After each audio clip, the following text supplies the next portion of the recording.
या सखू चेटकिनीचं दहन करतो। अमंगळ भावना, दुष्ट शक्ती यांना जाळून भस्मसात करतो।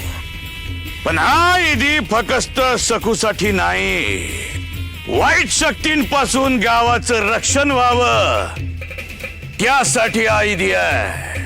आणि सखू चेटकीन त्याचं प्रतीक आहे। जय बाबाजी महाराज, जय बाबाजी महाराज, जय बाबाजी महाराज, जय बाबाजी महाराज।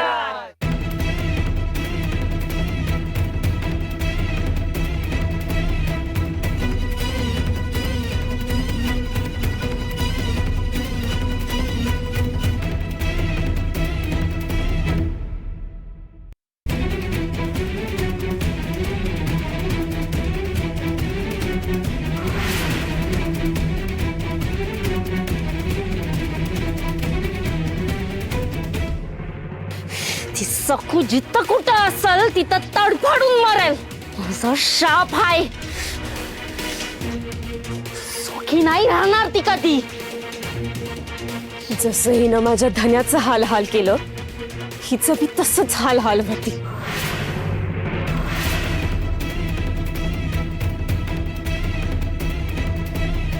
ही मुलगी इतकी भाऊक होऊन का रडतीये?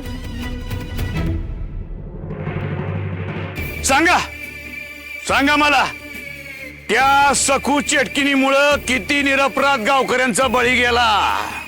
नरपसुनी मारलं, अग्निवर्षाव झाला, आगीचे गोळे आले, घरं जळाली, माणसं भाजून भाजून मेली, पारेकऱ्याचा जीव गेला। 8 पोरांचा बळी द्यायचा म्हणून या सखू चेटकिनीनं 8 पोरांना पळवलं।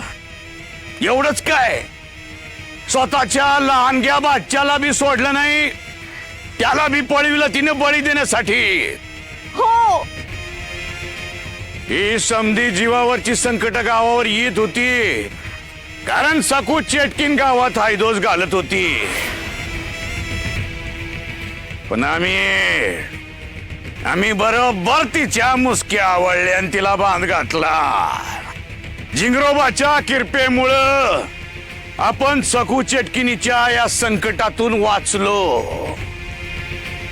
पण तवर किती त्रास झाला। लाई त्रास दिला होता, हो की नाही? होय बाबाजी, होय बाबाजी महाराज, होय होय। आमचं मन मोठं म्हणून उदार मनानं आम्ही तिच्यावर दया दावली, तिला मृत्यूदंडातून वाचवलं आणि या गावातून हद्दपार केलं। ती सखू गेली, पण तिनं या गावामध्ये काय केलं, ती कोण होती, तिने कसं नुकसान केलं आपलं, कसं एकेकाला मारलं, काय काय केलं, या समजाची आठवण राहायला पाहिजे। बोला जय जिंगरोबा, जय जिंगरोबा।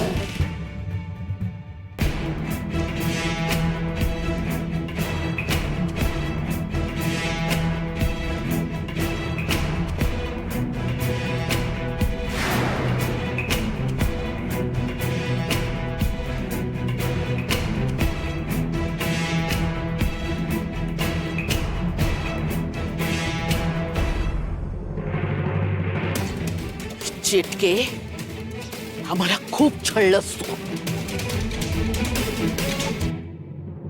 आता घे।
ही मुलगी कोण आहे? इथे आले आणि गोळा मारत नाहीये का?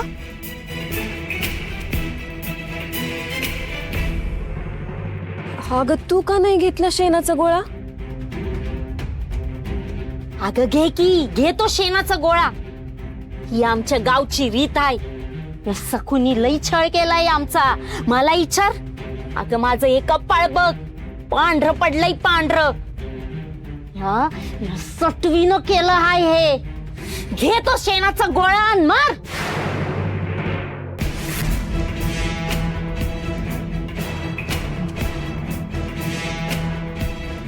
काय ग, कोण आहेस ग तू? बोल बोल ना. आता का वाचा बसलीये तुझी? अगं कोण आहेस तू? आणि तुझ्या डोळ्यात अश्रू काय?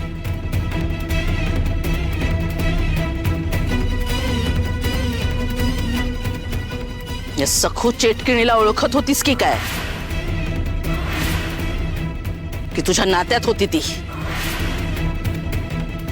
अगं शेण का नाही मारलंस तिला? कचरतीस का? बोल ना. अहो हे असं सगळं मी कधी पाहिलं नव्हतं. ही सखू सून म्हणून माझ्या घरी यायच्या आधी आम्ही सुद्धा हे असं कधी पाहिलं नव्हतं. जेव्हा तिनं घरात पाऊल टाकलं आणि पहिल्या दिवसापासूनच आम्ही पाहिलं, नुसतं पाहिलं नाही, खूप दुःख भोगलंय आम्ही. ती सखू आमचं रक्त प्यायची. आधी घराला आणि मग गावाला त्राईमाम करून सोडलं होतं. दगडाच्या काळजाची होती ती. शेटकीण. तू गावाच्या बाजूने आहेस की तिच्या बाजूने? गावाच्या बाजूने असशील तर तिला मारायला हवं असं नाही का वाटत तुला? आण रे इकडे शेणाची टोपली. घे शेणाचा गोळा आणि मार त्या चेटकिणीला.